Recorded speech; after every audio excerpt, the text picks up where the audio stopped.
Hi, Pioneers. Hey, Pioneers. The core team here to give you an update on the in-app transfer pilot. Over the last 3 months, a group of around 300 pioneers have been participating in our pilot for in-app transfer.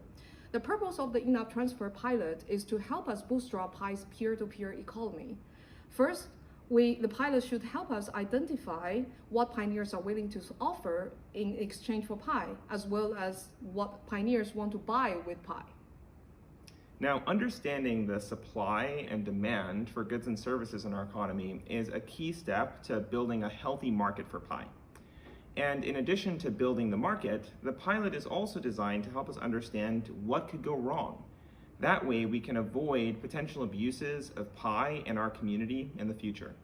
Pi members were selected based on community recommendations as well as their previous contributions to Pi ecosystem.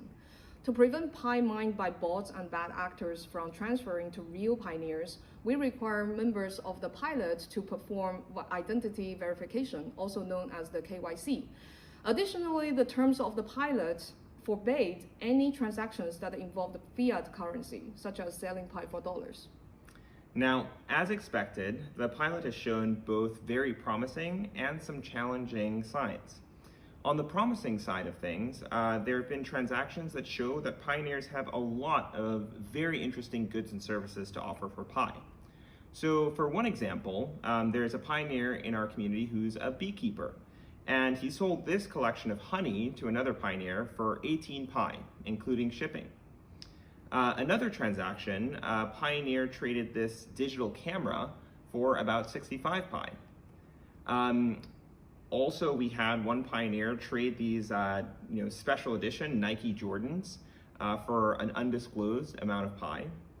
And finally, another pioneer traded a children's scooter for about 3.5 Pi.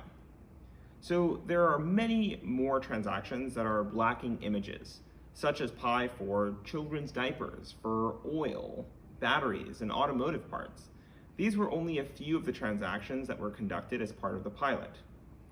However, there were also many abuses of the in-app transfer.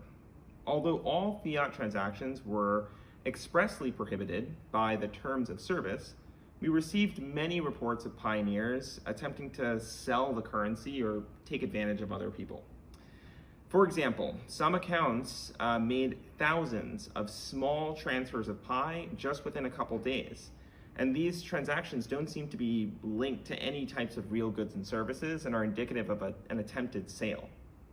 One other example of a sale of Pi is this example here, which shows folks trying to sell Pi being distributed on a schedule.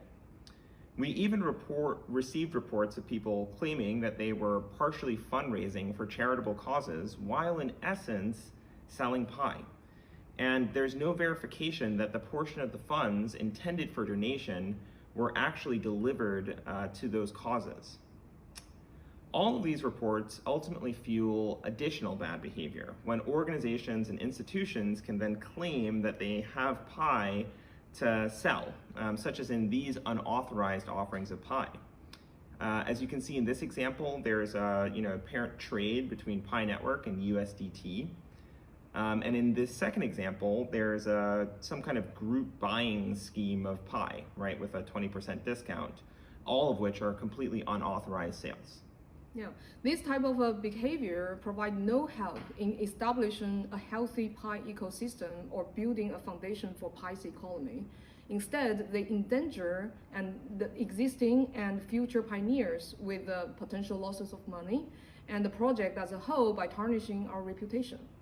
In conclusion, we have learned two major lessons from in-app transfer pilot so far.